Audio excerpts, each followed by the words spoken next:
The Gossip. This is a true story.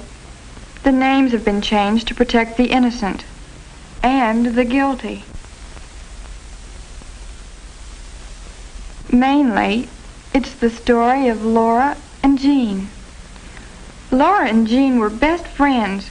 They double dated together, they studied together, and often, after school, they went to the corner drugstore together. The drugstore was a favorite hangout. Some of the kids drank Cokes, others read magazines, and they all talked. Talking's lots of fun, except sometimes when you talk about people. That's when the trouble starts. I saw them together yesterday. Of course, I'm just telling you what I saw and heard, but, well, Helen... Hi, everyone. I'm sorry to interrupt, but, Laura, don't you and Mary forget the meeting in Mrs. Hoover's office tomorrow afternoon at 3:30. 3:30. Okay, what meeting's this? The Pep Club, Frida. We've got to nominate people for next year's officers. Who's going to be up for president? Well, The names will be posted on the bulletin board Thursday morning, Frida. Oh, sure, but come on now, you must have some idea now who'll be... No. Bye, everyone. Bye. Well, who does she think she is, keeping it all to herself? Is friend Jean your candidate for Pep Club president, Laura? Well, Laura's going to put up whoever's most qualified, Frida. Is Jean qualified, Laura? Is she? You'll find out Thursday, along with the rest of us. Well, wish I had a friend on the nominating committee. You have me, Frida. Well, like I was saying, I saw them together yesterday. Well, Tom said there wasn't anything. Laura. uh-huh. Laura, I've been thinking. Maybe for the next few days, while you're working on the nominating committee, well, maybe we shouldn't see each other quite so much. Are you afraid of what Frida Thompson will say? Well, sometimes people like Frida Thompson can make a lot of people believe what she says. Oh, Jean, don't be silly. Why, no one would dare say that you didn't deserve to be nominated for president. Why, you've worked harder than anyone in the club, and you're dependable, and you make good grades, And you're just about the best friend a girl ever had. But, well, let's not give Frida a chance to do any talking. All right, but I sure hate to have to worry about what people will say. So do I. But you have to sometimes, I guess. And Laura, Uh-huh. if anything ever should come up about one of us, let's ask right out. Get the facts. No jumping to conclusions. Okay, but I'd never jump to conclusions about you. After all, you're my best friend. I know. But sometimes people like Frida Thompson can cause an awful lot of trouble between two good friends like us. Now, do we all understand Mrs. Hoover's instructions? Uh-huh.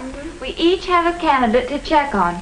We're to check with faculty members as to grade and personality qualifications, And then we make a report on these things, bring the reports back, and draw up a final slate of the girls based on our findings. Can we go now? Just a minute. Yes, Mary? I don't think it's fair to ask Laura to check on Jean, since they're best friends and all. Well, I'm sure Laura will be objective about it, Mary. Oh, yes, Mildred. I'm sure Laura will be objective about it.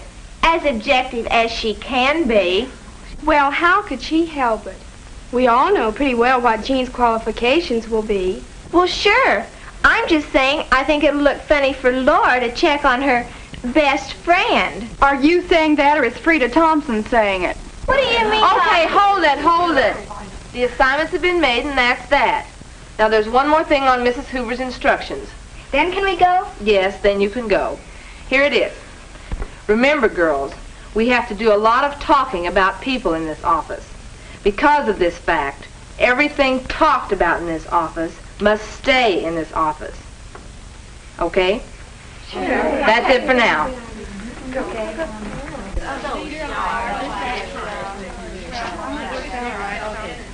Okay, bye.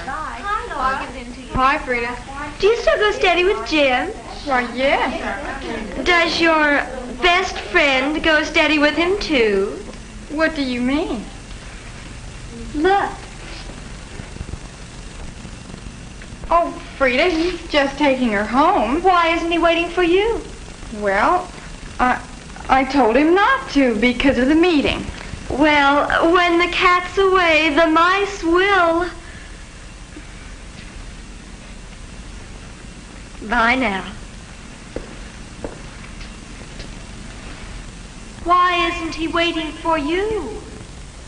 Let's not jump to conclusions. Let's always get the facts.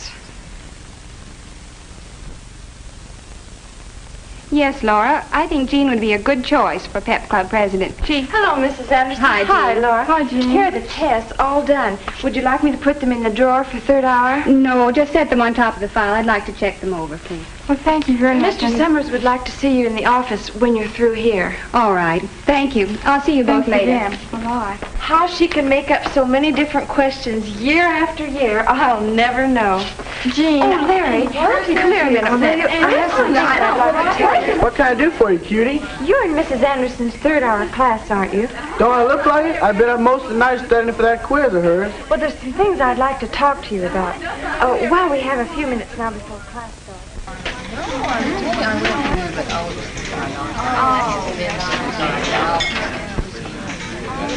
Mrs. Anderson handed back our test papers this morning. Our boy Larry here got an A. So what? So you must have talked to the girl who mimeographed the test. Jean Brownlee mimeographed him. Helpful, wasn't she? Jean and I were talking the other day in Mrs. Anderson's room about the party we were going to do. Got answers, you mean. What color? Big news, big news. Guess who I saw exchanging notes in study hall? I know, teacher. Jim O'Donnell and Jean Brownlee. But I thought Jim was going steady with Laura. That's exactly what makes this big news. Oh, Frida, don't be silly. Exchanging notes doesn't mean a thing. Well, I'm just telling you what I saw, and seeing's believing. Not always. Well, just yesterday after the meeting, then Well, why didn't somebody tell me? I did.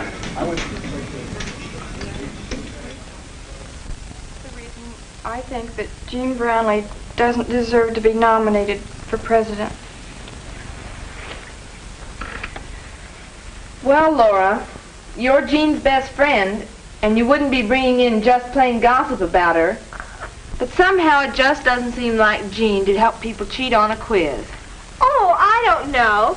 She makes pretty high grades for someone who has so many outside activities. She's smart, that's why. Sure, she's smart, but she's also human. Besides, this thing's all over school now. Is that true? Have the rest of you heard about this? Yes. Rita Thompson saw Jean carrying test papers in the Miss Anderson's room. Oh, well, What do you mean by, oh, well? just that sometimes Frida sees more than there is to see. Jean's best friend saw her with the test papers, too. Didn't you, Laura? Yes. Larry Smith wasn't the only poor student to make an A on that test. There was Jean Miller and Frank Horton. All right. This is getting a little messy. We probably ought to talk to Mrs. Hoover about it. Why can't we take care of it? Look, Mildred, we all like Jean. But let's admit it, this thing's all over school. If we put Jean's name on the slate now, every girl in the pep club would be screaming about it. they would. I agree. And I move we drop Jean Brownlee's name from the slate. How about Cynthia Smith? Cynthia. All right. You win. We'll put Cynthia's name on the ballot and scratch Jean's off. But don't forget what Mrs. Hoover said. Everything that's said in this office stays in this office. Now, Jean will probably feel real bad that she's not on the ballot anyway, so let's not make it any worse. All right, now about the other officers. Let's go to class, Bob.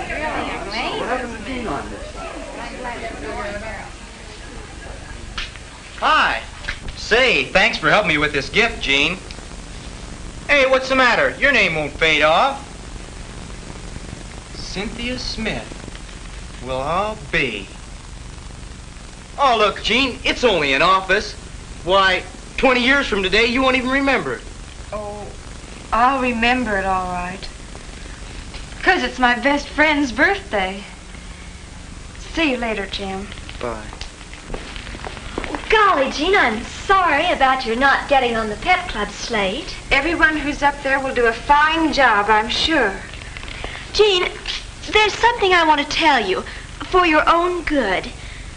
Now, I can't tell you who told me, but, well, I know why you didn't get on the pep club ballot. You see, when Laura came into the meeting the other day, it came up about that cheating on the tests in Miss Anderson's room. And, well, you mimeographed the test, and Laura saw you talking to Larry Smith that afternoon. I don't understand. It's not true. None of it's true. Laura, you know I wouldn't do a thing like that. Why didn't you come and ask me about it? We weren't supposed to talk about it outside the meeting. You weren't. I don't understand. I thought we were always going to get the facts before we jumped to conclusions. I thought I had the facts. But you didn't. You didn't. Jean, you're making it worse than it really is. No, I'm not. It's a big lie. You can live it down. Why? Why do I have to live it down? Why do I have to live down a big lie? Laura, who started it? Tell me, who started it? I can't. Why?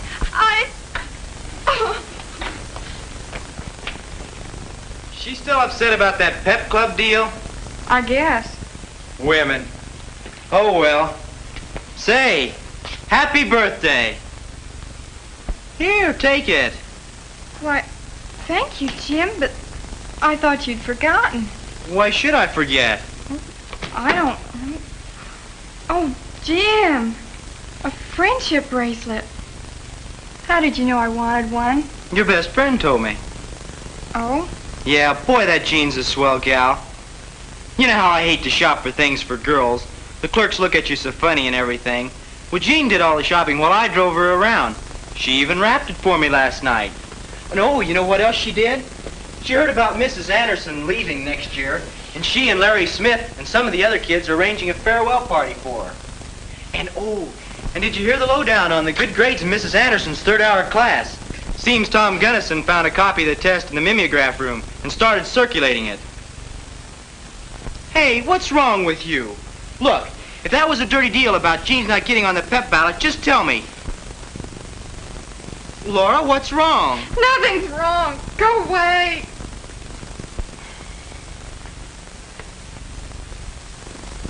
No, nothing was wrong, except that everything was wrong. Can Laura do anything to help Jean now that she's sorted the facts from the gossip? How can you tell the difference between fact and gossip? What do you think?